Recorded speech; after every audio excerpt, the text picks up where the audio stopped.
కాశీ, అయోధ్య, ప్రయాగ్రాజ్ యాత్ర గురించి మనం తెలుసుకుందాం. ఈ యాత్రలో విశేషంగా చూడదగినటువంటి ముఖ్యమైన ప్రదేశాలు, ఆలయాల గురించి కూడా తెలుసుకునే ప్రయత్నం చేద్దాం. మనతో పాటు ఉన్నారు గురుగారు బ్రహ్మశ్రీ నోరి నారాయణమూర్తి గారు.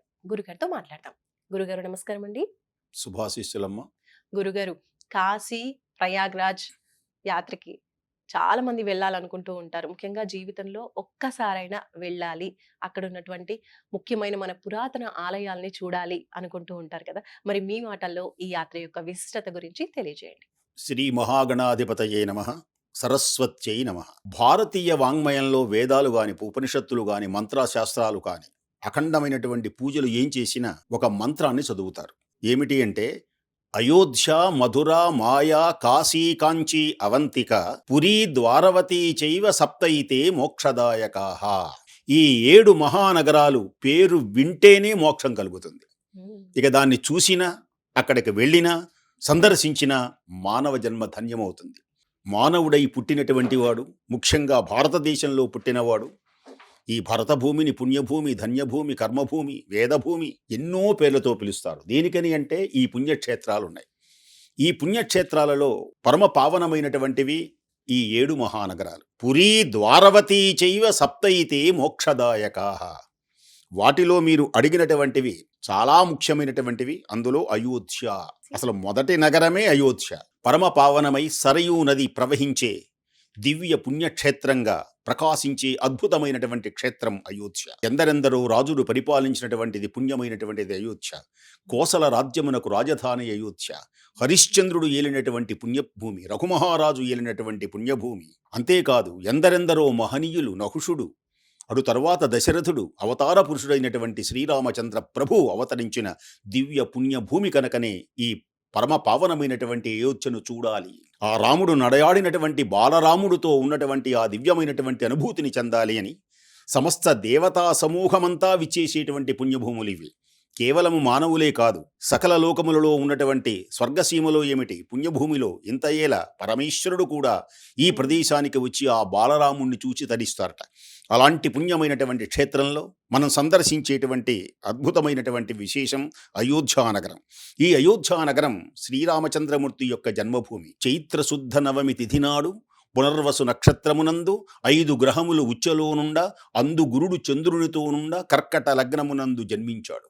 అందుచేతనే రామచంద్ర ప్రభుని వర్ణిస్తూ అయోధ్యవాసీ రామ్ రామ్ రామ్ దశరథ నందన రామ్, అయోధ్యవాసీ రామ్ రామ్ రామ్ దశరథ నందన రామ్, పతిత పావన జానకి జీవన సీతామోహన రామ్ సీతామోహన రామ్. భజనలతో మారుమ్రోగే ఆ బాలమందిరాన్ని మనం సందర్శించవచ్చు. ఆంజనేయుడు రామనామ ప్రభావంతో రోమరోమల్లో నిబంధించుడై ఎచట రామనామం పలుకుతారో అక్కడ ఆంజనేయ స్వామి కన్నుల బాష్పములు రాలుస్తూ ప్రకాశిస్తాడు అని ఆ ఆంజనేయ స్వామి వారి యొక్క గుడి కూడా అక్కడ మనకు దర్శనమిస్తుంది.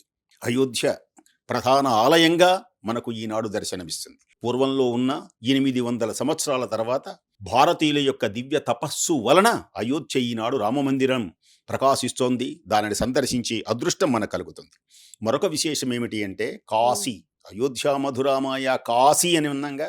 కాశీ అంటే వెలుగు అని అర్థం, కాంతి అని అర్థం. అందుచేతనే మన దేశాన్ని భారతదేశం అంటారు. భారతదేశం అంటే భా అంటే కాంతి, కాంతివంతమైనటువంటి ఆత్మ జ్ఞానం కలిగిన వాళ్ళు. మిగతా దేశాల వాళ్ళందరూ నాగరికత, మనది సంస్కృతి. సంస్కృతి అంటే అంతఃసౌందర్యానికి ప్రాధాన్యత ఇస్తుంది ఈ దేశం. మిగతా దేశాలన్నీ బాహ్య సౌందర్యానికి ప్రాధాన్యత ఇస్తాయి. ఎర్రగా ఉన్నాడా, బాగా ఉన్నాడా, నల్లగా ఉన్నాడా, ఓహో ఇలా చూస్తారు.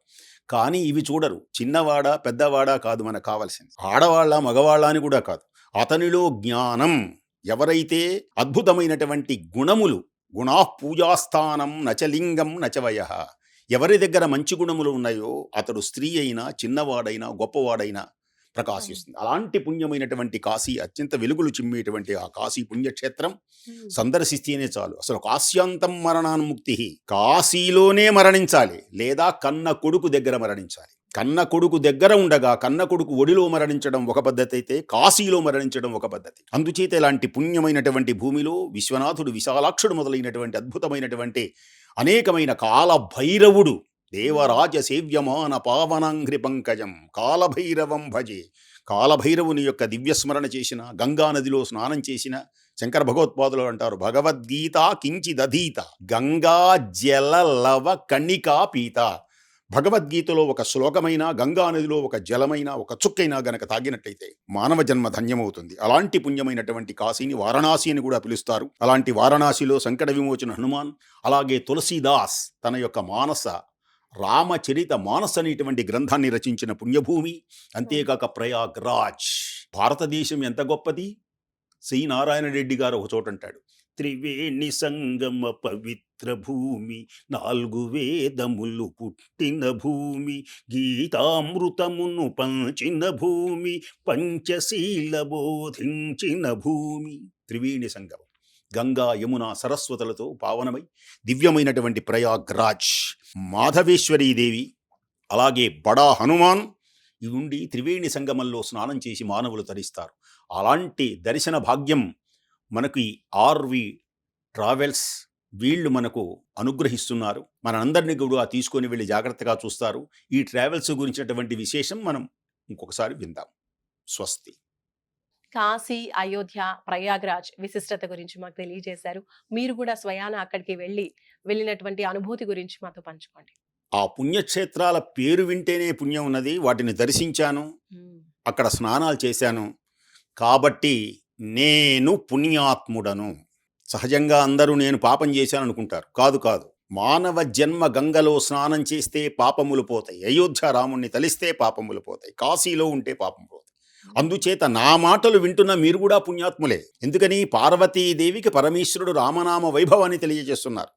కాశీలో శ్రీరామ రామ రామేతి రమే రామే మనోరమే సహస్రనామ తత్తుల్యం రామనామ వరాననేని పార్వతీదేవికి పరమేశ్వరుడు బోధిస్తాడు గనక ఇంతటి పుణ్యమైనటువంటి విశేషములో మహాపుణ్యంగా జన్మధన్యం, మానవ జన్మధన్యం అనేటువంటి భావాన్ని నేను చెందుతున్నాను. ధన్యవాదాలు గురుగారు. నమస్కారం. రైట్, చూస్తున్నారు కదండి, ఆర్వి టూర్స్ అండ్ ట్రావెల్స్ వాళ్ళు ప్రతిసారి కూడా ఎన్నో అద్భుతమైన యాత్రలు ఇలా ప్రోగ్రామింగ్ డిజైన్ చేస్తూ ఉంటారు. ఇప్పుడు కాశీ, అయోధ్య, ప్రయాగ్రాజ్ కి సంబంధించిన యాత్ర 3 nights 4 days గా ఉంది. సో ఈ ప్యాకేజ్ లో మీరు కూడా ఈ పవిత్రమైన ప్రదేశాలని చూడాలి అనుకుంటే కనుక స్క్రీన్ పైన కనిపిస్తున్న RV tours and travels numbers కి కాల్ చేయండి. మీ యాత్రని బుక్ చేసుకోండి. నమస్కారం.